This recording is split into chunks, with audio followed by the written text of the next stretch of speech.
Let me show you the best way to get your top load washing machine nice and clean.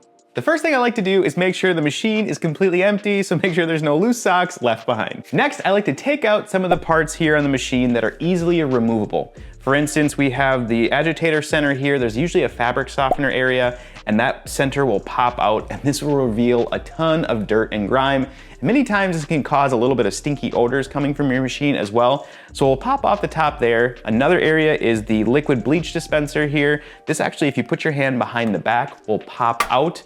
I like to take these, let them soak in the sink with about a cup of white vinegar and a little bit of dish soap. Then we can detail clean the rest of the machine. Now, while we wait for those to soak in the sink, what I like to do is grab my DIY vinegar mix. This is 1 cup white vinegar, 1 cup water, and about a teaspoon of Dawn dish soap. And we're gonna use this to detail clean the rest of the machine. Now, there's some obvious areas that we've uncovered here with some dirt and grime, obviously where the liquid bleach was, and then the center here, agitator, where the fabric softener goes. But another area I always like to mention is if you just gently push the drum side to side, you'll kind of uncover the top here, and this is another area where grime will like to hide. So pay special attention to that, just kind of push it back and forth here and make sure to wipe it all down. Now, a secret weapon for these really grimy areas is either to use just a basic toothbrush, or you can get one of these Rubbermaid electric scrubbers. These work really well, but this helps you kind of get in those, again, nooks and crannies where all the grime is hiding. Now, this is just such an important area to clean because this is usually where those stinky odors like to linger from. And so by giving this a good detail, hopefully this will take care of any lingering smells.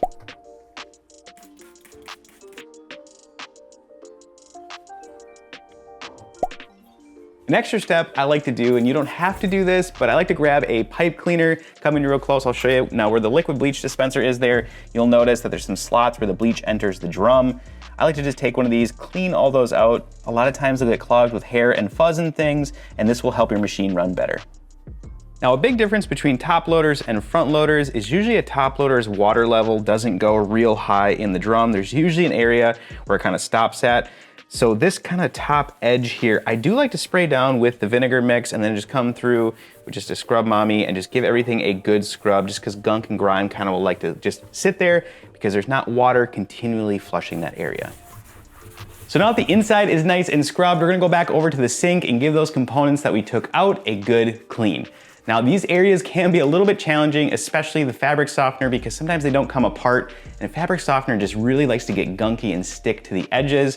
So again, I'll just use the scrub mommy, even the pipe cleaner, and the toothbrush to really clean and scrub out those areas. Now, I always get asked why I like to wear my green gloves so much. Not only do they hold up really well, but another reason is this texture here is kind of great for scrubbing, especially if you have enough space to kind of get your finger in there and kind of work the texture kind of like a scrub brush here. And as you can see, it's pulling out more gunk. Now, my process, I kind of do a little bit backwards from others, but the reason being is I like to do the detail clean first. If you notice, come in here, Noah, there's kind of all the gunk and grime that we loosened up from detail cleaning the machine at the bottom of the drum here. The reason I like to do that first is that way it loosens all that up, then we come through and we're gonna run the clean cycle next. When it comes to picking the cleaner for the clean cycle, there's 2 that I like to recommend. The first one is just using white vinegar. For this, I'll use 2 cups.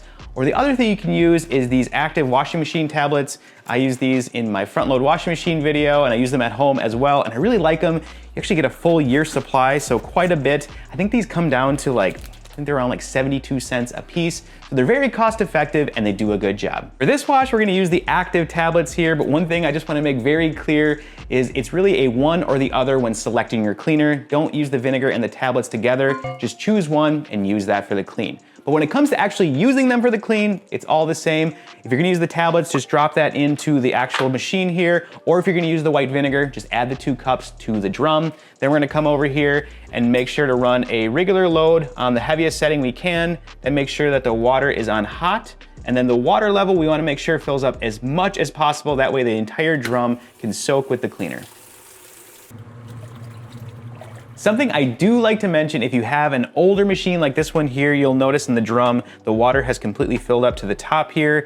Now, what's nice about older machines is you can actually pause the cleaning cycle and just let that cleaner sit in there and soak. And for this one here, I'm gonna let that sit for about an hour, just kind of do its thing, make sure to really get the drum as clean as possible. Then I'll continue the clean cycle. Now, if you have a newer machine at home like I do, unfortunately, anytime you stop it, it usually drains the water out, so you're not able to do this. So if yours is really dirty and you just feel like it's not quite as clean as it needs to be after that cycle, I would run another cycle and that should get it nice and clean. Something I like to do while the machine is running the clean cycle is just grab my DIY mix and I'll just spray and wipe down the outside of the machine. And there you have it, the wash cycle is complete and this machine looks amazing. Now, I wish I could share the smell through the screen with like smell-o-vision or something, but it also smells so much better too. Now, something I will say with top-load washing machines is sometimes gunk and grime can get trapped underneath the actual agitator here. If that's the case, you need to take that completely out, and that requires tools and things and disassembling the machine. I personally don't love to do that, so I might suggest either hiring a professional or someone who's handy enough to be able to take that apart and get that clean if a smell persists. Now, there are a few things I do like to recommend to keep your machine as clean as possible, especially now that we went through all the hard work to get it to this state. Now, the first thing is once you're done using the washing machine, just always keep the lid open. That way airflow can flow through the machine, and if there is any moisture in there, it can easily dry up. Unfortunately, if you leave it shut, it kind of traps the moisture inside, and this can cause stinky and musty odors. The other thing I like to do is just keep some microfiber towels near the machine, so once I'm done running a load, I'll even kind of give it a wipe out if I see any moisture in there, because again, the more moisture that you pull out and don't let it sit in there, it's not gonna cause stinky, smelly odors. Now, the last thing is if you do choose to buy the little tablets, I like to use them once a month. Just not only keeps my machine nice and fresh, but it keeps it working great too. And there you have it. Now you know the best way to get your top-load washing machine nice and clean. Thanks so much for watching as always, and if you found this video helpful, smash that like button, and if you're new here, consider subscribing to the channel too. I also need to give a huge shout out to the Clean Squad members over on our Patreon. Thank you so much for continuing to support Clean That Up, and if you want to learn more about that, check the link down in the description below, and as always, we'll see ya on the next clean.